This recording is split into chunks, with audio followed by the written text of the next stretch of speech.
ভিডিওটিতে ক্লিক করার জন্য আপনাদেরকে জানাই অসংখ্য ধন্যবাদ। আপনারা দেখছেন আপনাদের প্রিয় YouTube channel West Bengal DA salary. West বেঙ্গলের ডিএর আপডেট এবং বেতন বৃদ্ধির আপডেট প্রত্যেক দিনের জন্য পাবেন, তাই অবশ্যই চ্যানেলের সাথে থাকুন। চ্যানেলটিকে সাবস্ক্রাইব করে পাশে থাকা বেল আইকনটিতে প্রেস করে রাখুন পরবর্তী নতুন আপডেট পাওয়ার জন্য। চলুন আজকের এই গুরুত্বপূর্ণ আপডেটটি দেখে নেওয়া যাক। অবশেষে ডিএ নিয়ে বড় ঘোষণা মুখ্যমন্ত্রীর, কত শতাংশ বাড়বে রাজ্য সরকারি কর্মচারীদের বেতন।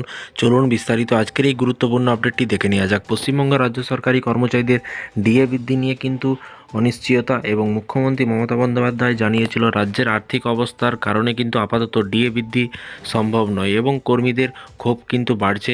এর পাশাপাশি বলা হয়েছে যে পশ্চিমবঙ্গ রাজ্য সরকারি কর্মচারীদের কত শতাংশ ডিএ বা মহার্ঘ ভাতা বাড়বে তা নিয়ে কিন্তু দীর্ঘদিন ধরেই কিন্তু চলছে জলঘোলা। এর পাশাপাশি বলা হয়েছে কেন্দ্রীয় সরকার জানুয়ারি থেকেই কিন্তু 3% হাতে কিন্তু ডিএ দেবে।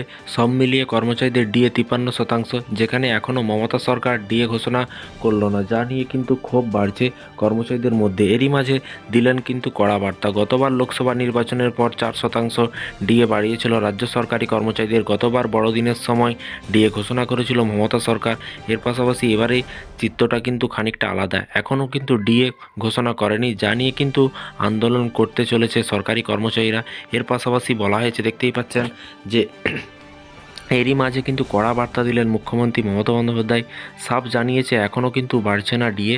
খানিকটা চড়া সুরে বললেন কিন্তু কেন্দ্রের মতো ডিএ দিতে পারবেন না, কারণ রাজ্যকে কিন্তু আর্থিক অবস্থা অতটা কিন্তু উন্নত নয়। রাজ্যের কিন্তু অতটা আর্থিক অবস্থা উন্নত নয়। তিনি বলেন এতে কারো সমস্যা থাকলে সে কেন্দ্রীয় সরকারি চাকরি করতে পারে, কিন্তু আপাতত ডিএ দিতে পারবে না রাজ্য সরকার। এই নিয়ে কিন্তু ক্ষোভ বাড়ছে কর্মচারীদের মধ্যে। একাংশের দাবি মমতা সরকার বিভিন্ন ভাতা বাড়াতে পারলেও কিন্তু ডিএ দিচ্ছে না।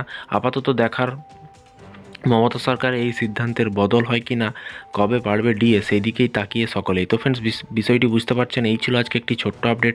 এই ধরনের সরকারি কর্মচারীদের বিভিন্ন রকমের ডিএর আপডেট, যোজনা, প্রকল্প, মাননীয় মুখ্যমন্ত্রীর লেটেস্ট আপডেট পেতে অবশ্যই চ্যানেলটিকে সাবস্ক্রাইব করে পাশে থাকা বেল আইকনটিতে প্রেস করে রাখুন পরবর্তী নতুন আপডেট পাওয়ার জন্য। ভালো থাকবেন, সুস্থ থাকবেন এবং নিজের খেয়াল রাখবেন। Thank you.